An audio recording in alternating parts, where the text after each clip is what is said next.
മലബാറിലെ മുസ്ലിങ്ങളും ഇടതുപക്ഷവും എന്ന വിഷയത്തിൽ കണ്ണൂരിൽ സിപിഐഎം സംഘടിപ്പിച്ച മുസ്ലിം ന്യൂനപക്ഷ കൂട്ടായ്മ ഉദ്ഘാടനം ചെയ്തുകൊണ്ടായിരുന്നു പിണറായി വിജയൻ ജമാഅത്തെ ഇസ്ലാമിക്കെതിരെ ആരോപണം ഉന്നയിച്ചത്. കേരള സമൂഹത്തിന് മുസ്ലിം സമുദായം നൽകിയ സംഭാവനകൾ ഉയർത്തിക്കാട്ടി പ്രസംഗം ആരംഭിച്ച പിണറായി കേരളത്തിലെ മുസ്ലിം സംഘടനകൾ സമുദായ പിന്തുണ അധികാരത്തിലെത്താനുള്ള മാർഗമായാണ് ഉപയോഗിക്കുന്നതെന്നും കുറ്റപ്പെടുത്തി. മതേതരത്തെ എതിർക്കുന്ന നിലപാടാണ് ജമാഅത്തെ ഇസ്ലാമിയുടേത്. വെൽഫെയർ പാർട്ടി ജമാഅത്തെ ഇസ്ലാമിയുടെ പുതിയ മുഖംമൂടിയാണ്.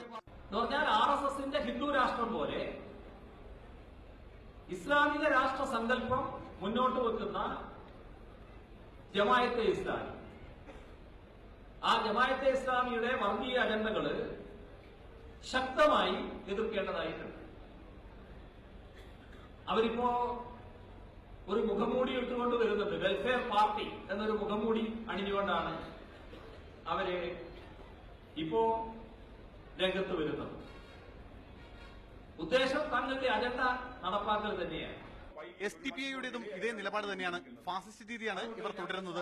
ഈ രണ്ട് വിഭാഗത്തെയും കേരളീയ സമൂഹം ശക്തമായി എതിർക്കണം. വർഗപരമായ ഐക്യത്തിനാണ് CPIM എക്കാലത്തും ശ്രമിച്ചിട്ടുള്ളത്. നേരത്തെ നമ്മുടെ നാട്ടിൽ പ്രവർത്തിച്ച LDF എന്ന് പറയുന്ന വിഭാഗം അവരിപ്പോ SDPI എന്ന രീതിയിലാണ് പ്രവർത്തിക്കുന്നത്. അതിശക്തമായ രീതിയിൽ തീവ്രവാദപരമായ ആശയങ്ങളാണ് പ്രചരിപ്പിക്കുന്നത്. ന്യൂനപക്ഷത്തിന് മതനിരപേക്ഷമായ ഒരു സമൂഹം ആവശ്യമാണ്.